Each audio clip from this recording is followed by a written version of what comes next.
डंडा चलाते थे, भूल गए वो की दलाली करे। पूरे देश में हर जगह ममता दीदी बंगाल की खलीफा नहीं है। ममता दीदी बंगाल की खलीफा नहीं है कि जो भी कोई आएगा जूते चप्पल खाएगा। और अगर ऐसी ही बात थी नहीं है कि जो भी कोई आएगा। Don't expect me to be polite with you. Don't expect me to be polite with you. सोचिए मत। Please learn some dignity and then come to a show. आप पहले भाषा की मर्यादा सीखिए और फिर आइए टीवी पर। टीवी पर बैठे लायक नहीं है आप। क्या होगा? You're speaking to a female journalist like this. Tausif Rahman, मुझे आपसे, मैंने आपसे सवाल पूछा है, आपको नहीं देना है जवाब, आप मत दीजिए, आप मत दीजिए। सर, अगर एक जर्नलिस्ट बीजेपी की दलाली करे और ममता बनर्जी को धमकी दे तो इससे शर्मनाक कुछ नहीं हो सकता। यह कहकर रिपब्लिक भारत पर गुस्से में अगबबूला हुए टीएमसी नेता तौसीफ खान। देश नीति, केवल सच्ची और पक्की खबरें। दरअसल बीती शाम जेपी नड्डा के काफिले पर हुए हमले को लेकर रिपब्लिक भारत पर डिबेट हो रही थी, जहां एंकर सुचारिता के साथ टीएमसी नेता तौसीफ खान की खूब लड़ाई हुई। टीएमसी नेता ने एंकर को बीजेपी की दलाल तक कह दिया, जिसके बाद मोदी भक्त एंकर बौखला गई। सियासी नौटंकी देखिए, बोलने में फर्क पड़ता है, बट आप अभी 10 मिनट बैठ के जो झूठी कहानी सुन रही थी कैलाश साहब की, सर आप सच्ची कहानी सुना दीजिए ना। उनकी झूठी थी, आपकी सच्ची होगी, आप सुना दीजिए। बाद आप क्या एक्सपेक्ट करती हैं? आप सुना दीजिए सच्ची कहानी। मैंने आपको कहाँ रोका है? कौन सच्ची की बात ही नहीं हो रही है। ईटा पत्थर फेंका गया। देखिए, जब एक राज्य में, आप ये कह रहे हैं कि मतलब आप उस बयान को एंडोर्स कर रहे हैं। तो फिर आप मेरी बात सुनिए। आप उस बयान को एंडोर्स कर रहे हैं, पहले मुझे बता दीजिए। पहले आप मेरी बात सुन लीजिए, या तो अपनी बात कह दीजिए। मैं एक में से, दो में से एक काम करिए। नहीं, देखिए जी, नड्डा जी आए या कोई भी जी आए, उससे कोई फर्क नहीं पड़ता बंगाल में, ठीक है। आप गुंडों को लेके घूमेंगे, बाइक चलाएंगे और वहां के लोगों को प्रोवोक करेंगे तो जूता चप्पल ही खाइएगा। और ऐसे भी टीएमसी ने मारा, आपके पास क्या प्रूफ है? वहां तो बीजेपी का भी झंडा था। एक सेकंड तौसीफ, अगर सभी देश के राज्य ये कहने लग जाएं कि आप ये कर रहे थे, फिर तो यही होगा, तो फिर तो सुरक्षा के कोई मायने नहीं है। तौसीफ, फिर कोई सुरक्षा के मायने नहीं है। जिम्मेदारी राज्य सरकार की है सुरक्षा देने की।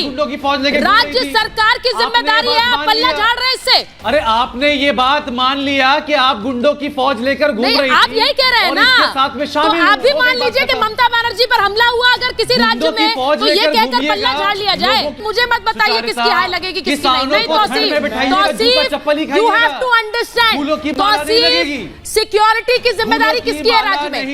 राज्य में किसकी जिम्मेदारी है सुरक्षा की? आप पल्ला झाड़ रहे हैं, बोल दीजिए पल्ला झाड़ रहा हूँ, मैं मान लूंगी। जो भी बंगाल में आप बोल दीजिए ना, मैं पल्ला झाड़ रहा हूँ, मुझे कोई मायने मतलब नहीं है। अड्डा आप बोलिए, जो भी है, आप बोलिए, हमें मतलब नहीं है, हम सुरक्षा नहीं देते हैं, हम राज्य ऐसे ही चलाते हैं। आप बोलिए ना फिर। आपके साथ 50 किसी राज्य में, सर किसी भी राज्य में, वो बीजेपी शासित राज्य भी हो, अगर सुरक्षा नहीं मिल पाएगी किसी और पार्टी के नेता को, तो ये बहुत भारी पड़ेगा सब पर। ममता दीदी बंगाल की खलीफा नहीं है। ममता दीदी बंगाल की खलीफा नहीं है कि जो भी कोई आएगा जूते चप्पल खाएगा। और अगर ऐसी ही बात थी नहीं है कि जो भी कोई आएगा जूते चप्पल खाएगा। और अगर ऐसी ही बात थी तो जाइए 2007-8 में आप पर जूता चलाते थे, डंडा चलाते थे, भूल गए वो की दलाली करे। पूरे देश में हर जगह इस तरह की भाषा अगर इस्तेमाल हो। एक सेकंड तौसीफ, पहली बात तो ये है कि इस तरह के, एक मिनट शिवा में एक मिनट रुकिए, शिवा में एक मिनट रुकिए। तौसीफ, मुझे ये मत बताइए, मैं आपसे सिर्फ पूछ रही हूँ। आप बोलने से पहले ही अगर इस तरह की भाषा का इस्तेमाल करेंगे तो don't expect me to be polite with you. सोचिए मत, कौन है कैलाश विजय? आप इस तरह की भद्दी भाषा का इस्तेमाल करेंगे तो don't expect me to be polite. ये क्या बात कर रहे हैं कि कोई भी आए? अरे क्या मतलब है इसका? क्या आतंकवादियों का? आप अपनी बात रखिए ना। मैंने आपसे भी उसी तरह से सवाल पूछा जैसे कैलाश विजयवर्गीय से पूछा है। अगर आप भाषा की गरिमा नहीं रखेंगे तो don't expect me to be polite. आपके जो भतीजा जय है बोलते रहिए आप, वो तो निकल कर आते नहीं, वो तो आपकी गरिमा खुद दिख रही है लोगों को कि किस स्तर पर जा रहे हैं आप। कैसी बात है ये भाषा? मुझे ये बेहुदा भाषा नहीं सुननी है। मैं कहने लगूं आपको, मुझे आपकी ये बेहुदा भाषा नहीं सुननी है Tausif Rahman. Please learn some dignity and then come to a show. आप पहले भाषा की मर्यादा सीखिए और फिर आइए टीवी पर। टीवी पर बैठे लायक नहीं है आप। आप टीवी पर बैठे लायक नहीं है, इस तरह की भाषा का इस्तेमाल कर रहे हैं आप। तौसीफ, अत्याचार होगा। You are speaking to a female journalist like this. Tausif Rahman, मैं आपसे सवाल पूछ रही हूँ, जैसे मैंने कैलाश विजयवर्गीय से पूछा, आप जवाब दीजिए। ये भाषा की ये सब घटिया बातचीत मुझसे मत करिएगा। मुझे आपसे, मैंने आपसे सवाल पूछा है, आपको नहीं देना है जवाब, आप मत दीजिए, आप मत दीजिए।